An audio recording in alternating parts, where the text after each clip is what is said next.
ನಾಗಮಂಡಲ ಚಿತ್ರದ ಈ ಹಾಡನ್ನು ನಮ್ಮ ನೆಚ್ಚಿನ ಸಿ ಅಶ್ವಥ್ರವರು ಸಂಗೀತ ನಿರ್ದೇಶನ ಮಾಡಿದ್ದಾರೆ. ಗೋಪಾಲ್ ಯಜ್ಞೇಕ್ರವರು ಸಾಹಿತ್ಯ ಬರೆದಿದ್ದಾರೆ.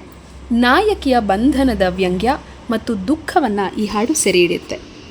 ತನ್ನ ಗಂಡನ ಕೋಟೆಯಂತಹ ಮನೆಯಲ್ಲಿರುವ ಕಂಬದ ಅಸಹಾಯಕ ಗೊಂಬೆಗೆ ಅವಳ ಒಂಟಿಯಾದ ಪ್ರೀತಿ, ಬಯಕೆ ಮತ್ತು ಜೀವನದ ಮೇಲೆ ಹಾಕಲಾದ ಪುರುಷ ಪ್ರಧಾನ ನಿರ್ಬಂಧಗಳ ಸ್ವರೂಪವನ್ನು ಅರ್ಥ ಮಾಡಿಕೊಳ್ಳುವ ಅವಳ ಹಂಬಲವನ್ನು ವ್ಯಕ್ತಪಡಿಸುತ್ತೆ.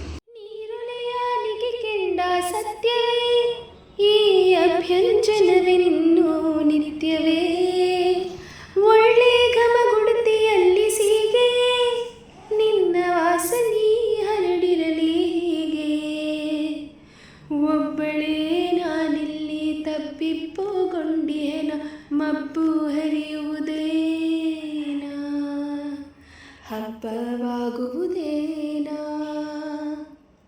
ಕಂಬದ ಮ್ಯಾಲಿನ ಗೊಂಬೆಯೇ ನಂಬಲೇನ ನಿನ್ನ ನಗೆಯನ್ನ, ಭಿತ್ತಿಯ ಮ್ಯಾಲಿನ ಚಿತ್ತಾರವೇ ಚಿತ್ತ ಗೊತ್ತ